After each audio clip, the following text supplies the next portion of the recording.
네, 주원 뉴스쇼와 함께하고 계신 지금 시각 6시 54분 지나고 있습니다. 자, 이번에는 정치권 소식 알아보는 국회 나우 시간입니다. 국회 연결해서 자세히 소식 알아보죠. 김도환 기자. 네, 국회입니다. 이번 주부터 대선 선거운동이 시작이 됐습니다. 7명이 후보로 등록을 했는데 초반 분위기 전해주시죠. 네, 기호 1번이 이재명 후보, 2번이 김문수 후보, 3번은 조국혁신당이 후보를 내지 않았고 4번이 개혁신당의 이준석 후보입니다. 아직까지 선거 초반이긴 합니다만 현재까지의 판세는 1강 1중 1약 이렇게 판단이 됩니다. 제1당 민주당 이재명 후보는 초반의 강세를 선거 끝까지 이어간다는 전략입니다. 이재명 후보는 지난 12일 서울 광화문에서 출정식을 열었습니다. 첫 번째 유세 장소는 보통 캠프에서 신중하게 골라서 그 자체로 메시지를 전달합니다. 촛불혁명의 상징인 광화문을 골랐다는 건 이번 대선을 내란 종식에 맞췄다는 겁니다. 나아가 계엄 당시 광장에서 응원봉과 촛불을 들고 나섰던 국민과 함께 이른바 빛의 혁명을 완수하겠다는 선언을 한 셈입니다. 첫날 광화문에서 시작돼 대구, 경북, 울산, 부산 등을 돌았습니다. 민주당 입장에서는 험지인데요. 약세 지역부터 공략하고 필요하다면 후반부에 다시 방문을 할 수도 있겠습니다. 보수 지역 표심을 조금이라도 더 끌어내야 지금 민주당이 원하는 압승으로 갈 수 있다는 판단 때문인 것으로 보입니다. 강원도 역시 민주당 입장에서는 험지입니다. 특히 권성동, 이철규, 이양수 의원이 버티고 있는 영동벨트가 그렇습니다.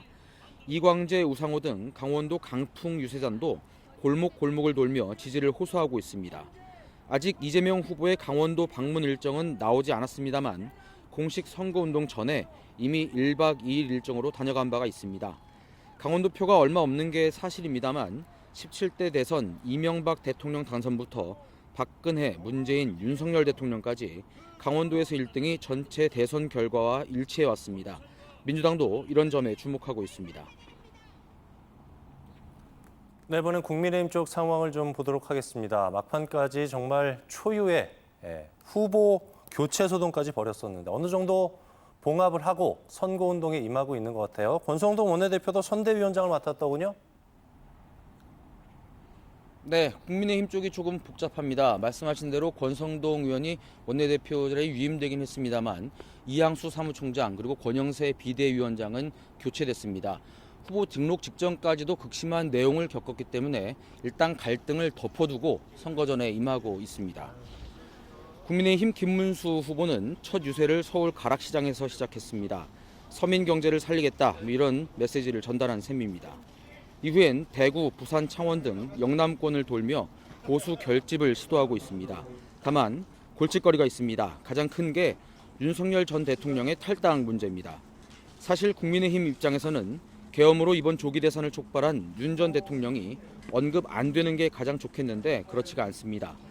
후보 교체로 한참 시끄러웠을 때인 지난 11일에도 페이스북에 글을 올려서 이번 대선을 자유 대한민국 체제를 지키는 선거라고 했습니다. 이런 행보에 당내에서도 우려가 큽니다. 출당론이 확산하고 있는데 친윤 지지층도 당내에서는 무시할 수가 없어서 난처합니다. 김문수 후보도 오늘 긴급 기자회견을 열어서 계엄에 대해서는 진심으로 정중하게 사과드린다고 밝혔습니다.